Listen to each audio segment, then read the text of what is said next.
Good morning सगळ्यांना. तर आज होती नागपंचमी आणि मी सकाळ सकाळ उठले, मस्तपैकीची साडी घातली आणि सणाचं साडी घातल्याशिवाय काही राहिलं जात नाही माझ्याकडून. आणि साडी ही अशी गोष्ट आहे, ती किती वेळा पण घाला, त्याच्यावरचं प्रेम काही कमी होत नाही. मी मात्र कधी कधी घालते. त्याच्यानंतर मस्त अशी पूजा केली आणि नागदेवाची सुद्धा केली. आणि हे आहे कानोले, मी फर्स्ट टाईमच केले होते. इकडे असे पुरणाचे कानोले करतात आणि त्यांना वाफायला ठेवलं आणि छान वाफल्यानंतर असं काही दिसत होतं. आणि पुरणाची पोळी जेव्हा अशी फुगते ना, तेव्हा मला खूप जास्त आनंद होतो, कारण मला असं वाटतं की मी खरंच शिकली. आणि छान असे फोटो वगैरे काढले. त्याच्यानंतर बाजार तळावर गेलो आणि हे असं नागदेवतेची सुद्धा पूजा करतात, मी आता पहिल्यांदाच बघितलं.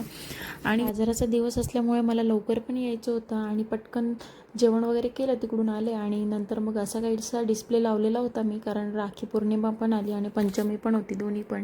आणि नंतर मग मला बोलवलं होतं, छान असं झोका वगैरे खेळलं. मी फर्स्ट टाईमच हे बघितलं आहे सगळं, कारण आमच्या तिकडे काहीच नसतं असं पंचमीचा झोका वगैरे आणि फेर वगैरे. ते सुद्धा मी तुम्हाला कालच्या ब्लॉगमध्ये सांगितलंच की फेर वगैरे घेतात छानपैकी आणि झोका वगैरे इकडे असतो म्हणून. आणि आज मी स्वतः पण गेले, ते खूप छान वाटलं. त्याच्यानंतर मग घरी आले, बाजार वगैरे काढून ठेवला आणि असा काहीचा माझा दिवस गेला. आणि हो, छान असे शेवटला ना ताजे ताजे आवळे काढले. गावाकडलं ना वेगळंच असतं, सगळं रानमेवा मिळतो.